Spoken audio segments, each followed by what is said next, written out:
Hello, everybody, and welcome to the Tip of the Ice-Burgh podcast, your home for Pittsburgh Penguins news and analysis. You can find us on YouTube at Tip of the Ice-Burgh, or you can catch us anywhere you get your podcast from. We got a good episode for you guys today, despite the fact the Pittsburgh Penguins are in dead last in the Eastern Conference, are in second to last in the NHL, and have lost 6 straight games. There's still some interesting topics to discuss, including a very fun Pens poll where we just simply asked you to let us know, who do you blame for this slow start to the season for the Pittsburgh Penguins? But before we get into that, we're going to check in on Tristan Jarry's progress during his conditioning stint in the American Hockey League and what has to happen whenever he comes back in about a week and a half. And then we'll discuss Rickard Rakell's hot start and what it could mean for him as the season continues. Let's get started. And let's start things off with Tristan Jarry because, not going to lie, Horwat, for a second, he was kind of out of sight, out of mind, right? The Marc-Andre Fleury of it all took over the entirety of the Penguins fan base and the Penguins fan base's attention. But this is a very important stretch of 2 weeks to get Tristan Jarry back on track, because if he doesn't, then you're going to be stuck with this guy for 3 years, or at the very least, you're going to be stuck making a decision that is going to hurt your organization for the next 3 years. But the starter was sent down last Saturday on a conditioning stint to the American Hockey League's Wilkes-Barre Scranton Penguins. Since then, he has made 2 starts. He's a winner in both of those starts, which is always good. A 2.40 goals against average and a 922 save percentage. He has 5 goals allowed on 59 shots. I will say he's looked good, but a pair of the goals he allowed last night were not great, but, that tends to happen. I mean, one of the goals looked like the Wild's first goal on Tuesday, where Joel Blomqvist just wasn't able to seal off the post. It was kind of a carbon copy, but on the other end of the ice, the other side of the crease for Tristan Jarry. And then another was a bomb from the point that seemingly nobody was in front of the net, so something that he should have been able to see from far out. But again, that's nitpicking. The overall results are what you would like to see to start this conditioning stint, a 922 save percentage, and most importantly, 2 wins at the AHL level, with Jarry now building back, matched with Joel Blomqvist continuing to kind of appear as the best goaltender in the organization. What do you do next Saturday or Sunday when Jarry is set to come back and join the team at the NHL level? It'll be a tough decision. I mean, obviously, Jarry's going to come back to the NHL level. I think that's going to be the easy answer. It's going to be bring him back to see if the success at the AHL level can translate up. First of all, he's an NHL goaltender. Regardless, he should be having success at the AHL level. There's no doubt about that. Yeah. So the numbers don't surprise me. It's just the way they should be. Had they been awful, we'd have been having a much different conversation this morning. However, they look fine. They look good. And what they should be for an AHL. Yeah, you want a couple of goals back. Every goalie does at every level, no matter what. Yeah. So brush those off. And then when he returns, because he's going to return and get that opportunity, stand on your head. He's going to have to perform. And then that's when the decisions are going to get difficult. And when likely either you continue to carry 3 if you can. I doubt you want to do that, though. And then the most likely option is they're going to send Blomqvist back to the AHL regardless of how skilled and how talented he's looked in his stint this year so far at the NHL. It's going to be Jarry Nedeljkovic is the 1-2 until a legitimate move happens and until the space is cleared, because it just doesn't seem feasible for the Penguins to carry 3 goalies. So you don't think there's any way, shape, or form that they end up putting maybe an Alex Nedeljkovic on waivers to keep Joel Blomqvist up at the NHL level? Because again, that seems extreme. That seems like probably one of the lesser likely options, but Joel Blomqvist has 80 saves on 88 shots in his last 2 performances. And I feel like when you've looked at the first 11 games in there, in totality, he's been the best goaltender the Penguins have had. Now, again, best goaltender behind the worst defenses is, you take that and you have to weigh that into account too. But I think there's a less than 0 chance. But again, I'm wondering if you think that there's any chance that happens.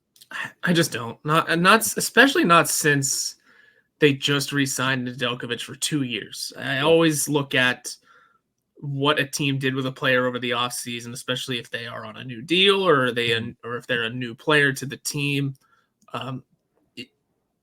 Especially with Nedeljkovic, you're not going to sign him for 2 more years after what he did last year. Yeah. And then go, okay, guess what? Blomqvist's out playing everybody. You're gone. Yeah. They're just not going to do that. If anything, they've shown Jarry that, hey, we will do this to you. It's a conditioning stint, but guess what? Your GPS knows where you're going if you need it. So if anything, maybe they would try and bury him down there. It still seems extremely unlikely, and even more unlikely because of the contract Jarry is signed to. I get that's a few years removed now, but you're not going to be able to move that money down there. It's going to be, like I said, Jarry, Nedeljkovic, until a move happens. And even then, it's still good to give Blomqvist another year or so, maybe a little under a year and a little under a season to continue to get seasoning at the AHL level and grow back into possibly the starter next year, depending on how this season and this offseason goes. Yeah, he certainly looks like he's ready for the NHL level. The only problem is getting him NHL ice time. So I agree with you. Both of us have been pretty outspoken on the fact that we don't think that running the 3-goalie system is something that could be sustained over a long period of time, especially considering the status of some of the injured players on the Penguins. As of right now, they have 22 roster spots of 23 that they have taken up. So they have 1 spot available according to Puckpedia, and that's because they have Brian Rust on the injured reserve. So if he's on the injured reserve, you do have that 1 roster spot. If he's not on the injured reserve, then you're at 23, and you have the return of Blake Lizotte and now Matt Nieto kind of shadowing over this roster. If you have Jarry coming back next Saturday, who doesn't need a roster spot to be available, he's technically counted on the roster, and then you have Lizotte and Nieto coming back into play, it makes that even more difficult to keep 3 goaltenders, especially when one of them, i.e. Joel Blomqvist, is waivers exempt. So you don't have to worry about losing him. Whereas otherwise you'd have to send 2 guys through waivers. And right now the Penguins, they don't have anybody that's kind of solidified their spot in the bottom 9 of the lineup, right? You have players that aren't going to leave the lineup, but you're moving these chess pieces around constantly if you're Mike Sullivan right now. I think that's a tough decision, but I think you do have to get Blomqvist back, not only because he's waivers exempt and the business of hockey makes it make sense, but also because you want him to be playing. It's the same reason they sent Rickard Rakell down. If he's not going to get the ice time that he needs to develop at the NHL level, you need to send him to the AHL level. That way he can get that ice time. Yeah, it's exactly what it is. Sorry, I was just trying to think of what this lineup will look like when everyone returns. It's not an easy exercise, I'll tell you that much. No, and I just do feel the most obvious will be, I think, the Jarry Nedeljkovic 1-2 in goal. And then you have Blomqvist there at the ready for injuries, or if players tank again. And becomes the situation of, well, we have no choice but to maybe send a Jarry through waivers or a Nedeljkovic through waivers. Again, that's break glass in case of emergency type stuff. Yeah, that's the Jack Campbell file. Yeah, but it's getting close to that, though. That's the thing with the Penguins right now, is that it is getting to that point, and quickly. It is getting, what do they say? It's getting late early. Yeah. No kidding. This team's got to have to decide what direction they want to go in, because we're turning to November. Yeah, we all said how important a hot start was in October. I know they got 1 game left in October. Happy Halloween to all those out there that like to celebrate, but it's not, even if they win tonight, it's not a hot start whenever you have a 6-game losing streak among your first 11 games of the season. But there's one player that hasn't started slow, and that's Rickard Rakell, and we're going to talk about him next. Let's discuss Rakell's hot start a little bit here, because he had a tough year in the 2023-24 season. Scoreless in his first 17 games, had 4 assists, but again, that's not where you're expecting out of Rickard Rakell. He's a goal scorer. You're expecting him to light the lamp. He didn't in the first 17 games of last season. Then he goes on the shelf with a shoulder injury, and you question, okay, was he scoreless because of the shoulder, or was the shoulder a result of him trying to overdo it because he was scoreless? Again, chicken and the egg situation. Regardless, he went on the shelf for a month plus. Then he obviously was dealing with those shoulder issues the remainder of the season. He finished with 15 goals, 39 points, which is his lowest point total since 2020 and the 3rd lowest of his career. But goes away this summer, comes back in phenomenal shape, came back healthy, and came back with something to prove. And I think so far this season, he has proven to be the Penguins' best winger in the 2024-25 season. What are your thoughts on Rickard Rakell's hot start this year? Definitely unexpected almost, considering the year he had last year, but he was dealing with an injury pretty much all of last season, it seemed like. I mean, not to forget the fact that this is a polar opposite of how he started last season. 20-some games without a goal last year. Yeah. Which that completely escaped me until just now. He needed to have the start he's having this year to get back into the good graces of quite a few people. And he's doing it, especially in comparison to what he did last year. This is exactly the kind of thing he needed. Again, he was playing injured for most of the year, but even then, it was playing injured after that slow start. So it's the fact that he's fully healthy and appears to be rolling at a pretty good clip. That the Penguins couldn't ask for too much more from him. I was going to say, that sounds like a lot. That sounds like Matt Nieto, right? I mean, he didn't come back and play with an injury last year. He was out because he had to have multiple knee surgeries. But I don't know. I've always had the thought process of, I don't know if I need to see Matt Nieto play for the Penguins again. But at the same time, who knows? Maybe he comes back and maybe he not looks like Rickard Rakell, but he looks like his best self, which is what Rickard Rakell looks like right now for the Pittsburgh Penguins. So again, minor aside there, but maybe we'll see. We'll see. Rakell, though, is leading the Penguins in goals currently with 6 on the season, 3rd in points on the team with 8, only behind Sidney Crosby and Evgeny Malkin. And I hate that that's where this is where this conversation has to go. But based on where the Penguins are at in their organization as a whole, do you think Rickard Rakell, now that he has kind of bounced back and is showing that, hey, last year was an anomaly, last year was mainly due to the injury, and I'm back at 100% and I'm back operating at a full clip, do you think Rickard Rakell at some point this season becomes a serious trade candidate for the Penguins? Absolutely, especially if the team doesn't turn things around and if it is getting to the point of once again being sellers at the deadline. I don't know how high he would rank on, players to watch in terms of a trade list, but if he's performing well, he's got 4 years left, and that's kind of where things get iffy. At $5 million, no less. It's still extremely possible because if the team needs the help, needs the help right now, they'll be willing to do it. And depending on the team, maybe they'll be willing to take on the next 3 years of Rakell, or even flip him again, depending on how the next season turns out for whatever team. It is a big, long deal, but especially if the Penguins are willing to retain even a little bit, because they'll have the cap space, they'll have the room to do that sort of thing. Again, it's long, but they'll have the room, and it won't matter if they're losing. It makes a ton of sense to see Rickard Rakell finally actually maybe hit the trade market this year, and maybe not even be the most important piece being traded out of Pittsburgh too.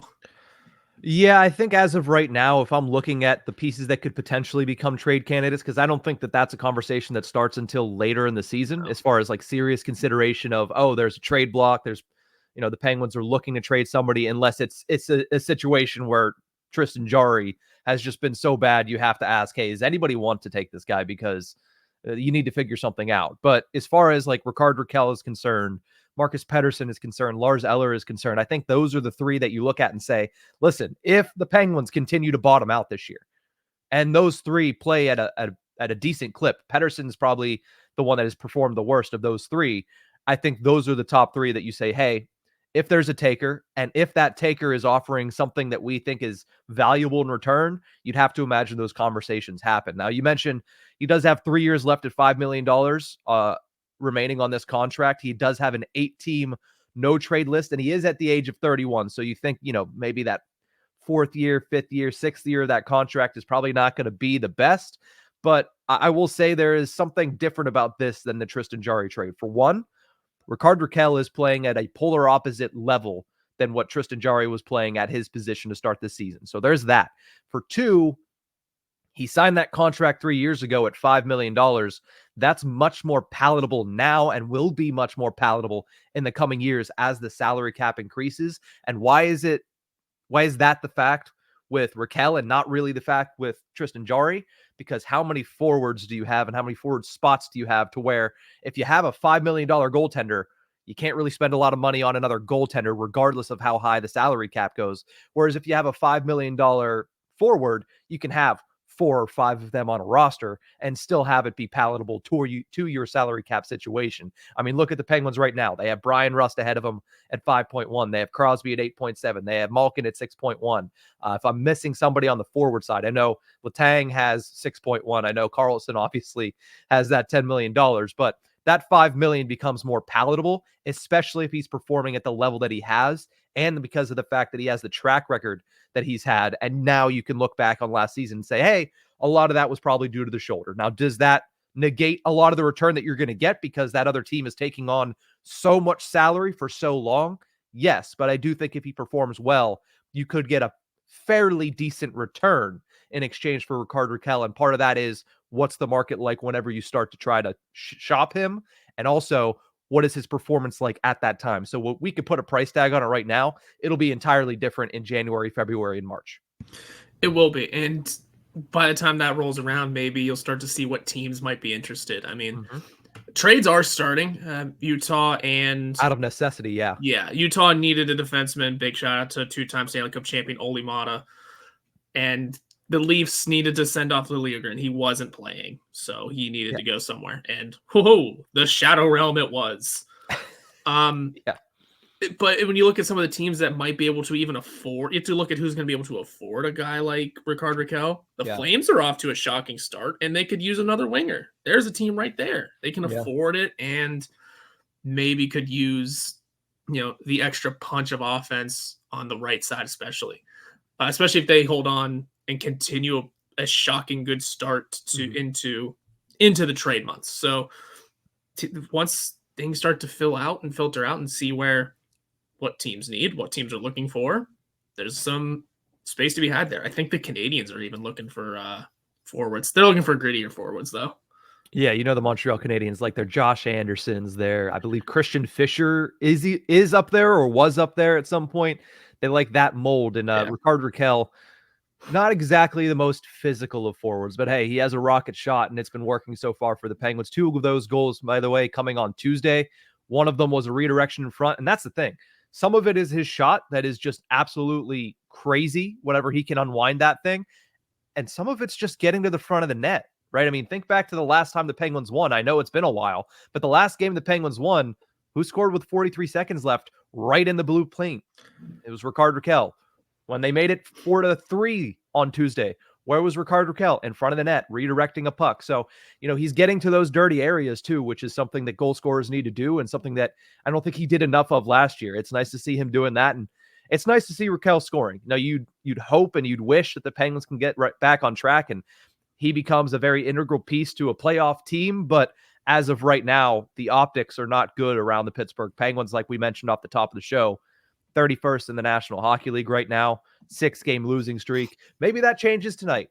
Rakell going up against his former team, maybe a little bit of revenge, even though they've played each other a handful of times already, and that might have dulled the senses a little bit. But, I mean, the Penguins need a victory here, and going up against a Ducks team that has started the season, win some, lose some, kind of 500 based, which is where it feels like most of the National Hockey League is at this point, 1 month in. But it's a big game tonight for the Penguins. It's a big game tonight for Rickard Rakell to continue his hot start. Let's close out this show with our weekly Pens poll. We were going to have it on Tuesday, but obviously the Marc-Andre Fleury of it all happened. So we're going to talk about it today. But before we do that, it is, at least for the next 20 hours or 18 hours, whatever it is still October, which means it is Breast Cancer Awareness Month. And we are proud to partner with the Rangers Ed podcast and Little Ed's Workshop to raise money for Breast Cancer Awareness Month. Head on over to the link in our description below to check out our men's and women's t-shirts, as well as a small selection of hooded sweatshirts. 100% of the profits will be donated directly to breast cancer research. So once again, head on over to the link in our description below to get your Tip of the Ice-Burgh breast cancer awareness shirts. And also, if you weren't on there Tuesday, make sure you're jumping on tonight. It is watch along week on the Tip of the Ice-Burgh. Penguins versus the Anaheim Ducks will be live at 7 p.m. Eastern on Tip of the Ice-Burgh on YouTube. Watch it along as the Penguins try to get off the schneid against the Anaheim Ducks. So make sure you set your notifications for 7 p.m. Jump on, join the conversation. We'll have a lot of fun watching them, even if they're not a lot of fun to watch. But let's close out this show with our weekly Pens poll. We ask because we're sadists and we like to watch people get mad. We watched as you guys answered this question. Who do you blame the most for the Penguins' slow start to this season? I don't think this is a surprise at all, Horwat. You might disagree. Mike Sullivan overwhelmingly took home the prize on this one. 61% of voters said, yeah, this is Sully's fault. This is Mike Sullivan's fault. And honestly, a lot of them have said, fire him as well. That's been in our comment section for the past week. 21% say it's the star players. They just haven't performed up to snuff. So 21% say star players. 13% said none of the above, which is a very interesting little piece down here, interesting little nugget down here at the bottom of the poll. 13% says it's none of the above. And part of that above was Kyle Dubas, who gets 5% of the vote. So a lot of people saying, listen, this is not on Dubas. And I think part of that is Dubas is trying to rebuild. He gives you players. You got to make it work. So, Horwat, what side of the fence do you fall on? Is it Mike Sullivan or the star players? Because it feels like those are the only two options that people are going with here. For the most part, it is those are the only two options. And I fall on the players' side of things. Mike Sullivan, yeah, it does deserve blame in certain areas. But at the same time, he's obviously, we saw Malkin and Crosby share a line for a game. We saw Jarry get sent to the AHL. We saw quite a few quick hooks from thumbs up. Saw quite a few quick hooks from the lineup for changes right away early in the season. We're still 10, 13 games in or something like that. It's Mike Sullivan has been doing his best to push the team to do something, yet it's the players on the ice who continuously fail everything. Jarry has not been up to snuff. Even Nedeljkovic and Blomqvist, they're playing good, but man, they're still letting in a ton of goals. Well, I will say, whenever you start to face 30 shots in 2 periods, you start to wear down a little bit. Yep, and then that goes into the defense in front of them hasn't been good. And that goes into Evgeny Malkin's been okay. Sidney Crosby had 3 assists, but at the same time, mostly invisible for the season, it's felt. Rickard Rakell has been good, but did anyone expect him to be the go-to face right now?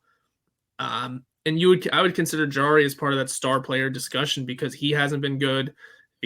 Obviously Crosby has been, as we've discussed, Crosby right now.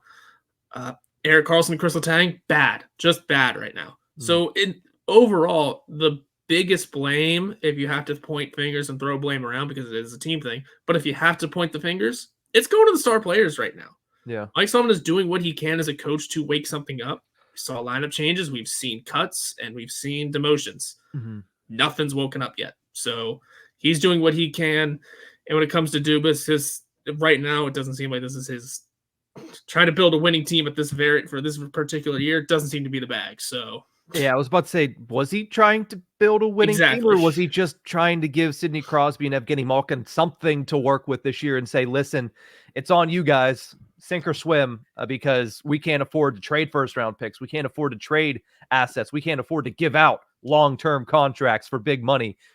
All we're going to do is give you these guys that are trying to prove it. We're giving you guys that are hungry, make the best of the situation. And I think that's, what goes into with Mike Sullivan as well. It's not like he was handed a playoff roster right off the bat, but I think he was handed a roster that on paper was better than it was last year. I think he has a team that kind of fits together better than it does last year, and yet they're executing poorly across the board, which means something's off. And whenever it's the continued issues from last year with a lot of fresh faces, a lot of new personnel, it starts to lead towards the one consistent, which I get it.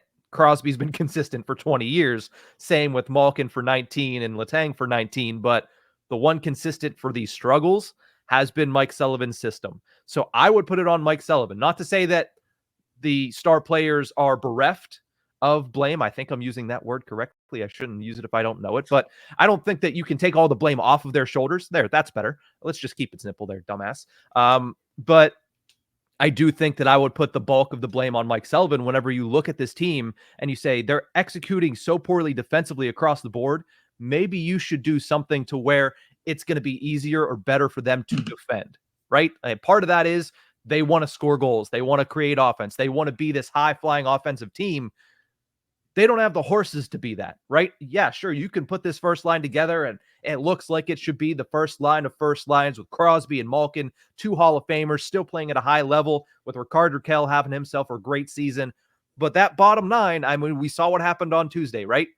The bottom 9 scored 0 goals, allowed 4. The top line scored 2, allowed 0. At the end of the day, you lost the dang game. So you can move the pieces on the chessboard around as much as you want, but if it's on the Titanic and sinking, I don't care if you got a checkmate on that chessboard, you're probably still going to miss the playoffs. Yeah. I just feel like it's going to be on the overall at the end of the day. Most of the time it is on the players on the ice who need to perform. If they're in that mood of they're over the coach, which we've seen before on plenty of occasions. Mm-hmm. I mean, that's what a lot of people are already thinking, but it's just tough to tell. And that's still on the players to show as to why they deserve someone who can help them win. Mm-hmm. If they're really trying to pull that string. Yeah. I just give, it's not the coach's fault this team's allowing multiple goals in the same minute. Yeah, but here's the thing. It's the coach's fault when the players don't have the mentality. You're supposed to prepare these guys for, a harsh 82-game schedule to where there's going to be highs and there's going to be lows. That is just the nature of the sport. If your team can't handle the lows, and you're talking about, multiple goals within a minute, 3 goals in a minute and 5 seconds in Vancouver, when your team continues to blow 2-0 leads, and whenever it's 2-0, it's not, hey, well, they scored 1 and then about half the game later, they scored a second one. Oh man, you blew a 2-0 lead. No, it's you're up 2-0. You blink and you miss it. You're down 4-2 on both of these occasions. Not to mention the slow starts where your goaltenders hung out to dry. That's a mentality thing. You're not getting your team ready to play, and whenever they're playing, they just have such a poor response to whenever they make one mistake, it starts to snowball. That's on your coach for not being able to get you mentally ready. So again, I'm not putting all the blame on Mike Sullivan, and I don't even think it's that the players have kind of grown sour to his message, because we've seen on multiple occasions Evgeny Malkin say, he's the only coach I want to play for the rest of my career. Kris Letang say that. Sidney Crosby say that he likes Mike Sullivan and wants him to stick around. If those players want him around, that's going to trickle down through the locker room. I don't think that's it. I just think Mike Sullivan is failing at his actual job. I don't think the players have quit on him. I don't think the players don't like his system. I think his system just doesn't fit with the players he has, and he doesn't do enough to prepare them game in and game out. And we've seen that now for 3 seasons. And we talked about it on Tuesday. Why do you think their losing streaks have outweighed their winning streaks for the last 3 years? Something that hadn't happened the entire Crosby era, because Sullivan's system no longer works, and he can change the lines all he wants. And that's what he's doing. And that is new for him, because remember, he used to be stubborn in that aspect too, but he needs to be a little bit more open to changing kind of wholesale, not little tweaks here and there, because a little tweak is not going to fix the worst defensive team in hockey. So I put it on Sullivan. I think the star players have their hand in it. Like you mentioned, Letang and Karlsson, there's no redeeming qualities right now for those two. Yeah, Karlsson has put up points, but while you don't expect anything defensively, you expect at the very least him not to look like a midget hockey player, right? Like he looks like a minor league hockey player on defense. Same with Letang though.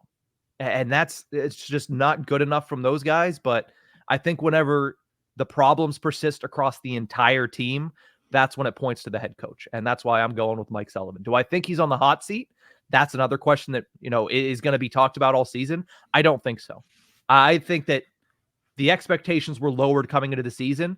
They weren't this low, but they were lowered. So I think he's going to be given a little bit of grace because of that. And I think that conversation doesn't start until much later in the season, if it starts at all this year.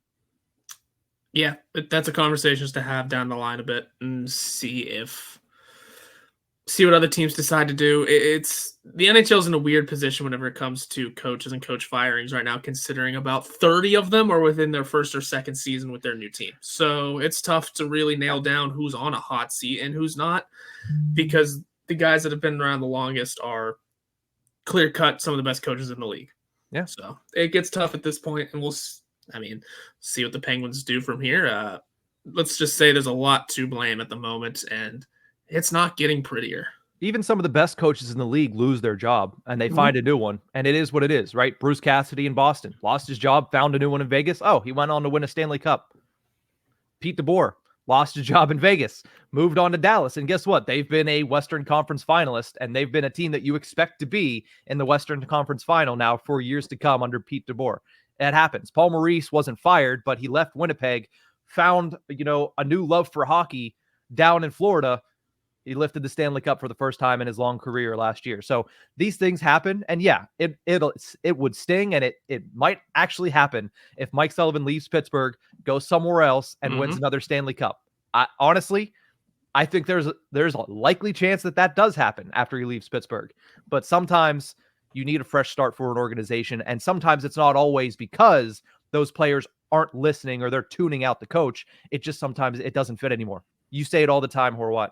Coaches have expiration dates. Sometimes it's because the players tune them out. Sometimes it's just because that doesn't fit the organization anymore. And honestly, with this organization going in a new direction than what it's been the entire time Sullivan's been here, maybe the organization just doesn't fit the coach anymore. But that's going to do it for this episode of The Tip of the Ice-Burgh. Thank you guys so much for tuning into this one. Remember, you can find us on YouTube at Tip of the Ice-Burgh. Like, share, subscribe, tell all your friends, all that fun stuff.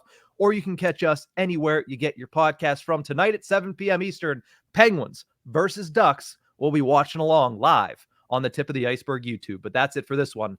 We will see you guys next time.